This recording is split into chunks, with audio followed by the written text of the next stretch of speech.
In the brutal arena of modern politics, the most effective attacks are often the ones you cannot see. These are not open debates or public criticisms. They are triangulated smear campaigns, a sophisticated form of political warfare designed to destroy a person's reputation without leaving any fingerprints. The core idea is simple. An orchestrator wants to damage a political target, but they do not want to be seen doing it. So instead of attacking directly, they use a network of intermediaries and proxies to do the dirty work for them. This creates a triangle of deception where the attacker, the proxy, and the target are all connected, but the lines are intentionally blurred. The public rarely sees the full picture, making it nearly impossible to hold the real orchestrator accountable for the damage they cause.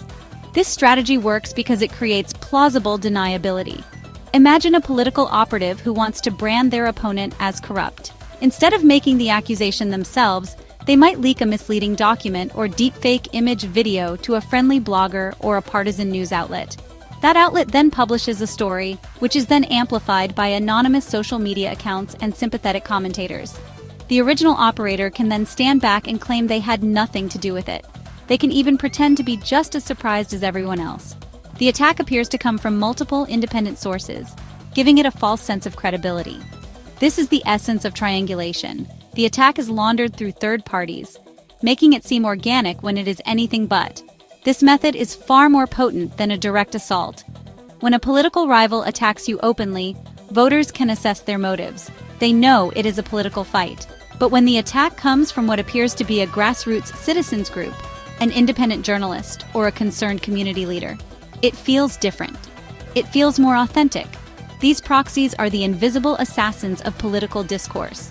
They deliver the poison, allowing the person who mixed it to remain safely in the shadows. The entire operation is built on a foundation of deception, designed to manipulate public perception, while the true source of the attack remains hidden from view. We see this pattern emerge in local and national politics alike. In Hollister, California, a campaign against Mayor Mia Casey in 2023 and 2024 involved supposed grassroots groups sending out expensive mailers with false claims. These groups acted as a buffer for the political figures who were actually orchestrating the attacks. Similarly, in a 2024 smear against Representative Rashida Tlaib, a misleading story was first published by a media outlet, then amplified by prominent commentators. Each person in the chain could deny malicious intent, yet the cumulative effect was a powerful and damaging smear. The victim is left fighting shadows, trying to disprove accusations that seem to materialize out of thin air, all while the real attacker watches from a safe distance. The architects of smear campaigns deploy a diverse arsenal of tactics, each designed to erode a target's credibility through indirect means. One of the most common is the whisper campaign. This is the political version of spreading rumors in a high school cafeteria. Misleading or completely false information is quietly passed through informal networks. It could be a fabricated story about a candidate's personal life or a distorted version of their policy stance. The information is shared in hushed tones, in private emails, or on closed social media groups, making it difficult to trace and even harder to refute. Because it travels through trusted channels, people are more likely to believe it, and the rumor takes on a life of its own before the target even knows they are under attack. Another powerful tool is the push poll. This is not a real poll designed to measure public opinion. It is a political weapon disguised as research. A campaign will hire a call center to phone voters and ask leading questions loaded with false information. For example, a caller might ask, "Would you be more or less likely to vote for candidate X if you knew they voted to raise your taxes?" The goal is not to get an answer, but to plant a negative idea in the voter's mind.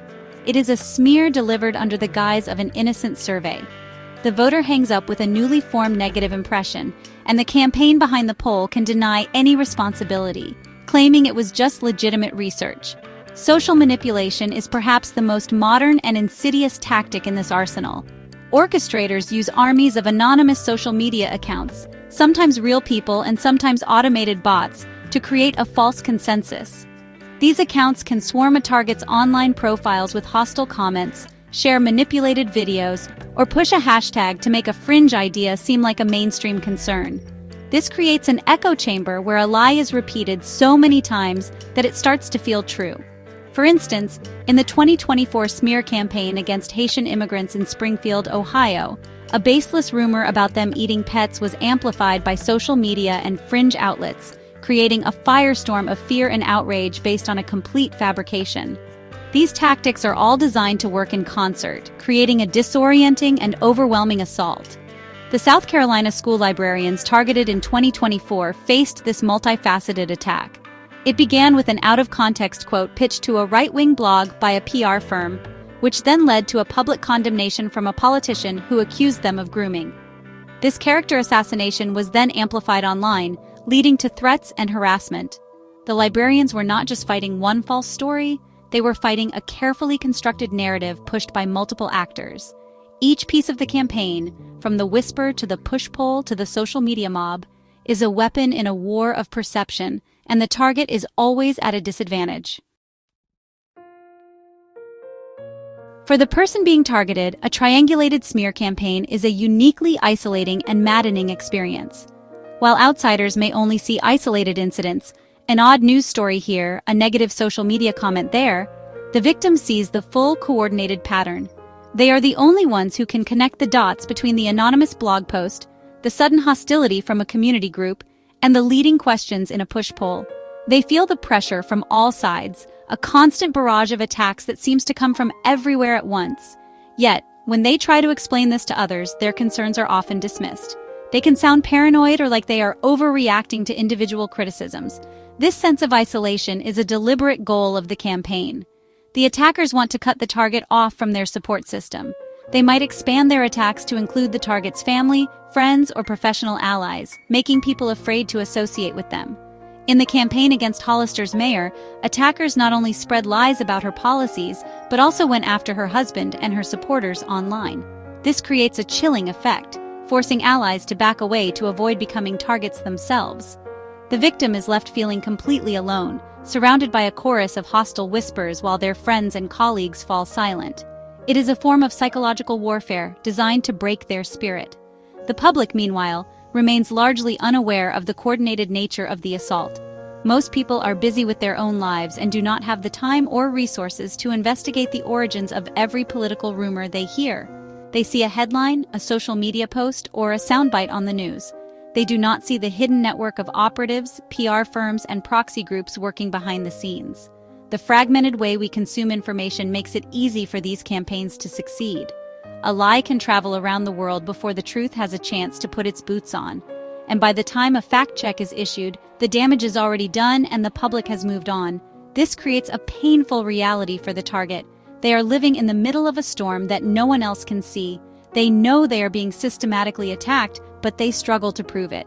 The very design of the campaign, with its layers of proxies and plausible deniability, makes it almost impossible to expose the orchestrators. The victim is forced to fight a multi-front war against an invisible enemy. They must defend their reputation, protect their family, and reassure their supporters, all while feeling profoundly alone. The psychological toll is immense, as they are trapped in a nightmare that, to the outside world, does not even appear to be happening. The damage from a triangulated smear campaign extends far beyond a single news cycle or election. Its poison lingers, causing deep and lasting harm to the target's personal and professional life. The primary injury is to their reputation. Once a lie is successfully planted in the public consciousness, it is incredibly difficult to root out. Even if the claims are eventually debunked, a cloud of suspicion often remains. The old saying, "Where there's smoke, there's fire," works in the smear artist's favor. People may forget the details of the accusation, but they will remember the negative association. This can destroy a political career, ruin business prospects, and tarnish a person's standing in their community for years to come. The psychological effects on the victim are equally devastating. Enduring a relentless, coordinated attack is an immensely stressful experience that can lead to anxiety, depression, and burnout. The feeling of being constantly watched, judged, and misrepresented takes a heavy toll. The school librarian in South Carolina, who was targeted by a smear campaign, eventually left her job after more than 15 years of service. She was a former Teacher of the Year, but the constant harassment and threats to her safety made her position untenable. This is a common outcome. Good people are driven out of public service not because they did anything wrong, but because they can no longer endure the psychological warfare waged against them. Beyond the individual, these campaigns inflict serious damage on our perceived national identity. They degrade the quality of political discourse by replacing substantive debate with character assassination. Instead of discussing policy solutions for communities, we are drawn into toxic battles over manufactured outrage and baseless accusations.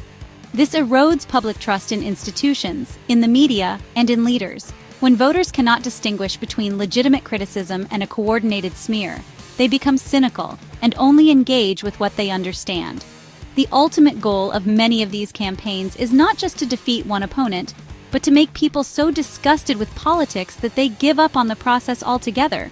Ultimately, the power of a triangulated smear campaign lies in its invisibility. Because the attacks are laundered through proxies and the evidence is fragmented, it is extraordinarily difficult to hold the architects accountable. They operate with impunity, knowing they can destroy lives and careers without consequence. The victim is left to pick up the pieces, while the public is left more divided and distrustful than before. Unmasking these invisible attacks is one of the great challenges of our time. It requires a more critical media, a more discerning public, and a commitment to defending the truth in an era where deception has become a lethal political weapon. Thank you for watching. This video is brought to you by Organ Archie, a Sun Spectrum media production.